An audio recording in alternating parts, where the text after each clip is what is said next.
Xin chào các bạn đã đến với Senworld Channel. Mình là Tường, là du học sinh năm 3 ở Phần Lan. Hiện tại thì mình đang học ở trường Saimaa UAS ở Lappeenranta ở Phần Lan ha. Thật sự thì mình đã ở đây 3 năm rồi, nhưng mà bây giờ mình mới bắt đầu làm những cái vlog đầu tiên để nói về cái quá trình du học và cuộc sống hiện tại của mình ở đây. Thì cái chuỗi vlog tiếp tiếp sau á thì mình sẽ nói nhiều hơn, còn đây là video đầu tiên nên mình sẽ chỉ tập trung vào quá trình vì sao mình có mặt ở Phần Lan ngày hôm nay. Mọi thứ bắt đầu vào năm 2016. Lúc đó thì mình đang học ở Tôn Đức Thắng. Thì khi đó mình cũng có người yêu, cũng nói chung bạn bè, gia đình, trường học, mọi thứ lúc đó đều ok hết. Mà cái trường đó mình cũng thích nữa, tại vì cơ sở vật chất ok nè, khuôn viên xịn rộng, phòng học này nọ, rồi sân vận động, event, tất cả mọi thứ đều ok hết. Nhưng mà mình thấy cuộc đời nó hơi bị bằng phẳng, nên mình mới chọn một cái bước ngoặt khác, mình muốn cái gì đó nó thử thách hơn, nên là mình mới đi du học. Và khi đó mình chọn mình lúc đó khi đó là mình lên mạng mình tìm hiểu thì mình sẽ thấy một cái cơ hội, mình đã thấy một cái cơ hội là Phần Lan học bổng 100%. Thì mình mới gọi thằng bạn thân, rủ là ê mày có ý định này không, tao với mày đi này nọ, tại học bổng 100%, nếu như mình thi đậu qua cái kỳ thi đó. Thì hai thằng mới xách xe đi lên công ty, hình như là INEC. Mình với nó đi INEC thì tìm hiểu này nọ, hỏi coi về chi phí, về ngành học, môn học, thời gian, địa điểm này nọ các thứ. Mình mới nói ok này nọ, được. Hai thằng mới bắt đầu luyện IELTS để nộp bằng để thi, lúc đó khoảng 5.5 6 chấm vậy đó. Nộp xong một phát thì khoảng tháng 1, thì khi đó nộp xong hồ sơ hết để IELTS rồi thì người ta mới nói là bây giờ mình sẽ còn thi một cái đợt gọi là entrance exam. Ở Phần Lan người ta tổ chức giống như thi đại học Việt Nam vậy á. Mình sẽ chọn hình như là 6 nguyện vọng, mình sẽ chọn 6 nguyện vọng xong rồi thi, đậu được nguyện vọng nào thì vào cái đó, xếp hạng từ trên xuống dưới giống như là thi đại học Việt Nam vậy đó. Thì mình với nó hình như chỉ chung có một nguyện vọng thôi, nhưng mà cuối cùng hai thằng học hành sao cuối cùng không biết, mà cũng thi đậu chung một trường mới ghê. Còn bây giờ thì mình sẽ nói cho các bạn về cái quá trình học nó như thế nào trong cái thời gian ôn thi ha. Thì tụi mình học ôn thi qua công ty INEC thì họ sẽ lo cho mình hồ sơ, giáo án, tất cả mọi thứ để mình học hành một cái cách gọi là thuận lợi nhất. Thì khi đó mình thi ngành engineering, mặc dù mình học tourism, mình học du lịch ở Việt Nam, nhưng mà mình thi về IT, về engineering ở bên Phần Lan. Thì một lần nữa thử thách, một lần nữa thử thách.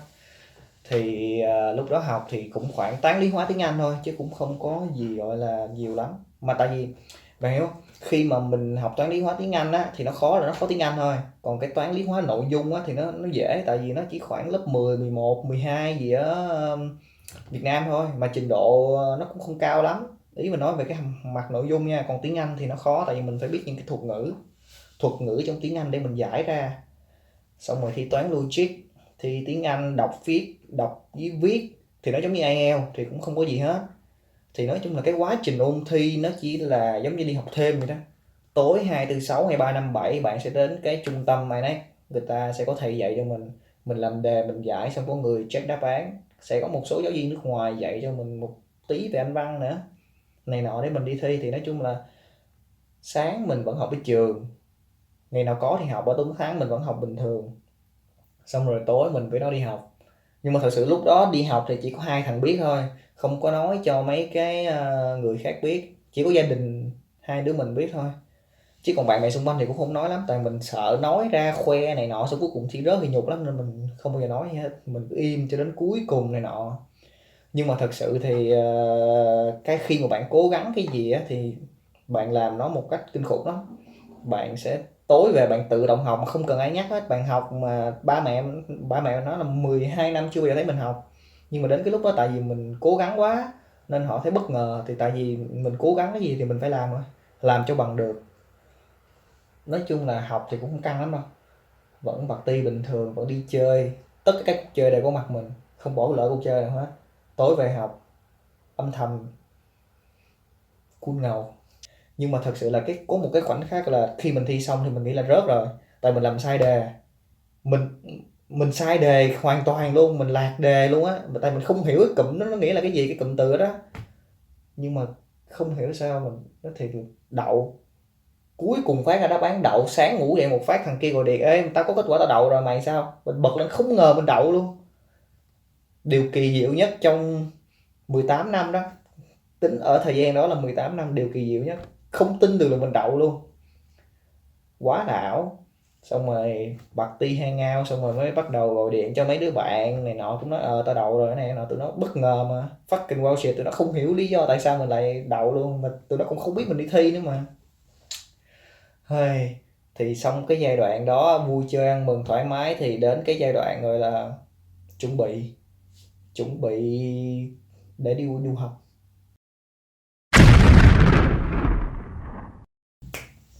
Vậy thì chúng ta cần chuẩn bị những gì trước khi đi qua Phần Lan? Câu hỏi đó là câu hỏi của mình, nhưng mà thật sự là toàn mẹ mình làm thôi. Thì tại vì con đi xa mà ai không lo, thật sự mẹ mình cũng không muốn mình đi du học đâu. Nhưng mà ba mình thì thích, thích được trải nghiệm, mà mình cũng thích trải nghiệm, mình không thích trong một cái khu mà nó quá an toàn. Thì chuẩn bị thật sự là kinh khủng. Hai vali mà khoảng 40 mấy 50 ký, xong một cái ba lô nữa, nồi niêu son chảo quần áo giày dép, rồi xịp vớ tất, áo lạnh áo thun, tất cả mọi thứ. Nó thiệt, còn có bao cao su nữa. Nói thật với bạn luôn là cực kỳ kỹ, kỹ từng mm luôn. Đồ ăn gia vị, nồi cơm điện ổ cắm, nói chung là nhiều lắm, tất cả mọi thứ luôn, đầy đủ không thiếu cái gì trong hai vali. Mẹ mình chuẩn bị cực kỳ kỹ, nhưng mà tâm lý chung mà, thì thương thương con là phải vậy thôi, nên là mình cũng rất là cảm động biết ơn về cái chuyện đó thật sự. Ờ, và chuẩn bị trước khi qua đây nữa thì đi chơi với bạn bè người yêu, ăn tất cả các món ăn. Lúc đó phải ăn nhiều lắm. Mình lúc đó cũng phải lên ký đó. Mình ốm, nhìn mình bình thường cũng ốm gì, nhưng mà lúc đó là cũng lên 2-3 ký. Xong qua đây thì lên sắp mặt rồi, không không tính rồi. Nhưng mà lúc đó thì cũng cũng vui, vừa đi chơi không, lúc đó ba mẹ cho tiền mua điện thoại mới, rồi cho tiền đi chơi, cho tiền du lịch, nói chung lúc đó sướng lắm, như lên tiên vậy. Tại tại đậu mà, đâu ai ngờ là mình đậu đâu. Hơi, nhưng mà lúc đó đem nhiều đồ quá thật sự, bao nhiêu lời khuyên đi hỏi người này người kia, rồi xong rồi đem mình. Bạn nghĩ cái cảm giác mình ngồi máy bay mười mấy 20 tiếng, xong rồi phải xách 2-3 cái vali đi tìm nhà tìm cửa, lúc đó chả có nhà cửa gì đâu. Xong rồi ăn uống không có gì hết, nhưng mà lúc đó được cái là có đồ khô, có mì gói này nọ, xong rồi bỏ vô rang nó đỡ. Chứ lúc đó mà nấu ăn nữa thì thôi chắc chết. Nhưng mà mình nghĩ thật sự có một số cái lời khuyên này cho các bạn trước khi qua đây, và những gì nên mang, cũng như là nên chuẩn bị tinh thần như thế nào. Thì thật sự là ổ điện là điều chắc chắn phải có, nếu không là bạn không tồn tại được ở đây. Tại ở đây người ta xài ổ tròn và 110V, còn ở Việt Nam mình xài là 220V và ổ vuông vuông dẹp gì đó, không biết, không rành lắm. Nhưng mà mình cần phải có một cái gọi là đầu chuyển đa năng ổn áp, đầu chuyển ổn áp đa năng cái gì đó đó. Dạng như là mình chuyển từ vuông sang tròn, tròn sang vuông, 2 chấu sang 3 chấu, 3 chấu sang 2 chấu gì đó, như dạng gì phải cầm qua. Và một cái ổ điện dài gì nè, để có nhiều cái lỗ để cắm vô. Ví dụ như mình xài iPhone hay là mấy cái đồ sạc này nọ toàn lỗ vuông không, thì mình phải cần có những cái đó. Cái thứ hai mình nghĩ là nồi cơm điện, chắc chắn. Bạn có thể không đem nếu bạn nghĩ bạn có thể tồn tại ở đây với lại khoai tây, mì ý, mì gói hả? Mì gói cũng có mắc nha.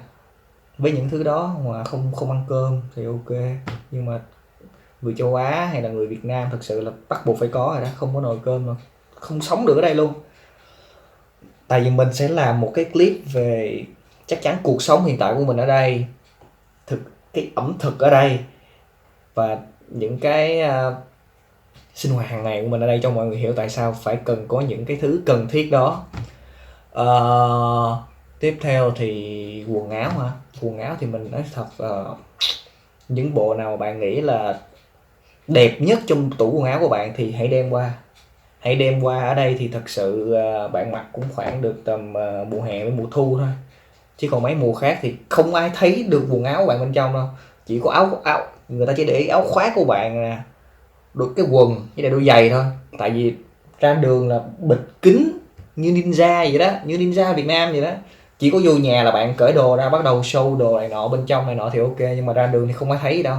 Không có mặc mấy cái đồ mà hở hở ngắn ngắn này là thua đó, không không chịu nổi. Thời tiết lạnh, mình sẽ làm một cái clip về mùa đông hoặc là với lại thời tiết ở Phần Lan luôn. Tiếp theo thì mình nghĩ là áo dài cho nữ hoặc là vest cho nam nó khá là đẹp, hoặc là nam mình thấy mặc áo dài cách tân á ở đây khá là đẹp nha. Thì nói chung là một số người nghĩ là không cần mang, nhưng mà theo mình thì tại vì mình hay kiểu đi party, mình hay đi mấy cái prom hay là mấy cái cuộc vui này nọ, đôi khi một số những cái cuộc vui nó cần mình phải ăn mặc trịnh trọng, thì mình nghĩ là có thì cũng hay. Cho dù không không xài nhiều lắm nhưng mà cần thiết, lỡ một số cái trường hợp nào đó mình cần mặc thì mình có thể mặc. Với lại tự hào dân tộc mà áo dài quá đẹp. Tiếp theo thì đồ khô, gia vị. Nó một số thành phố lớn ví dụ như là thủ đô hay những thành phố lớn này nọ thì Helsinki, Turku này nọ thì nó sẽ có chắc chắn là những cái gia vị của châu Á, đặc biệt là Việt Nam thì sẽ có rồi. Nhưng mà những bạn mà lỡ đi những cái thành phố nhỏ nhỏ như mình chẳng hạn, mà ở Lappeenranta hoặc là những cái thành phố khác nó không được bự cho lắm, nó không có những cái cửa hàng châu Á thì rất khó để mua. Nên mình nghĩ là các bạn nên đem đồ khô với lại gia vị, nó sẽ tốt cho các bạn hơn, nhất là cái thời gian đầu á. Đồ khô này nọ, nấu cơm phát bỏ đồ khô vô ăn luôn, khỏi cần phải nấu nướng này nọ, tại chưa ổn định được chỗ ở, chưa ổn định được thời tiết việc học này nọ, rất là khó. Nên mình nghĩ là ok với lại đồ khô và gia vị. Tiếp theo là cái quan trọng nhất, tinh thần.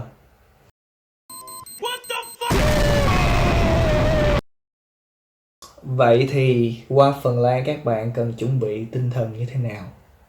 Đầu tiên thì nói thiệt, mình đi nói chuyện với tại 10 người 20 người thì 99% là họ sợ lạnh. Phần Lan lạnh lắm, gần Bắc Cực các kiểu.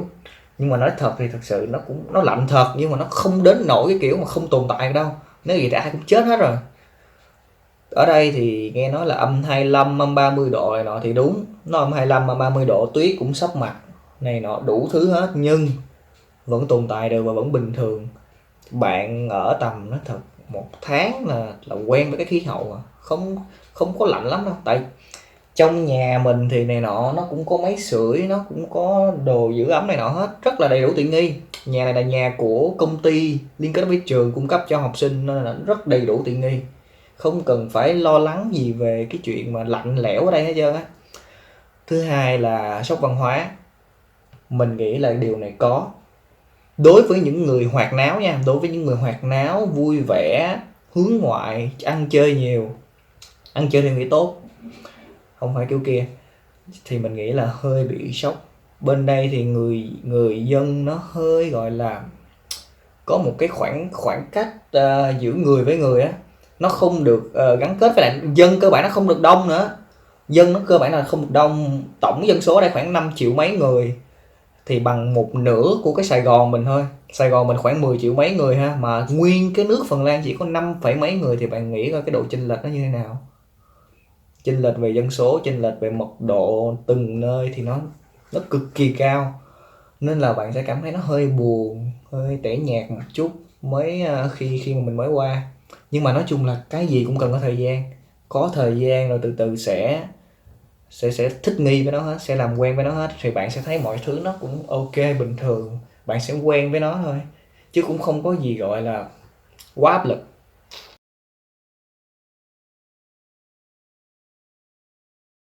Và điều cuối cùng mình muốn gửi gắm đến với các bạn, nhưng mà cái này thì mình thật sự là mình chỉ nói theo quan điểm của mình thôi nha. Mình nói theo quan điểm của mình không có gọi là đánh đồng hay là mình bắt buộc mọi người phải theo cái ý tưởng của mình. Nhưng mình thật sự muốn là khi mọi người đã qua được Phần Lan và đã qua được một đất nước châu Âu rồi thì hãy tận hưởng từng phút giây ở đây. Đừng có kiểu quá áp lực, quá đưa mình vào một cái khuôn khổ là phải học cho bằng được, phải điểm cao nhất trường, phải được cái này được cái kia. Đừng quá áp lực. Các bạn sẽ đạt được cái điều đó đây. Tại người Việt Nam, người châu Á qua đây học rất giỏi, mình nói thiệt, rất giỏi trong việc học so với những nước khác, nhưng vấn đề xã hội, vấn đề ngoại giao, những cái hoạt động bên ngoài thì thật sự mình khá là kém. Ngôn ngữ nữa, người ta biết thì thật sự là tiếng Anh không là gì bên đây, người ta biết 3-4 ngôn ngữ, bình thường mình chỉ biết mỗi tiếng Anh thôi. Và thật sự là điểm nó không đánh giá được một cái gì hết. Đó là quan điểm của mình nha, chứ mình không có bắt mọi người phải theo mình nha. Thật sự là mình học ở đây không vì điểm, mình chỉ tận hưởng cái phút giây đây thôi. Ở đây được ngày nào vui chơi ngày đó, mặc dù nó buồn thiệt nhưng mà tận hưởng được cái sự buồn nó, tận hưởng được cái sự cô đơn, cái sự lạnh lẽo ở đây thì sẽ vui. Vì có cái này có cái nọ, có bạn bè này nọ, vẫn có bạn bè, vẫn đi chơi bình thường, nhưng mà sau đó về nhà thì lại vẫn một mình này nọ. Nói chung thì nếu đã qua được Phần Lan thì chúc các bạn vui vẻ và tận hưởng cuộc sống ở đây. Xin cảm ơn, và nếu bạn thấy cái clip này hữu dụng thì hãy like và subscribe kênh của mình. Chắc chắn là mình sẽ ra một cái chuỗi clip, một cái chuỗi vlog sau về cuộc sống sinh hoạt, những cái điều cực kỳ cơ bản và hàng ngày mọi người rất muốn biết về Phần Lan. Xin cảm ơn.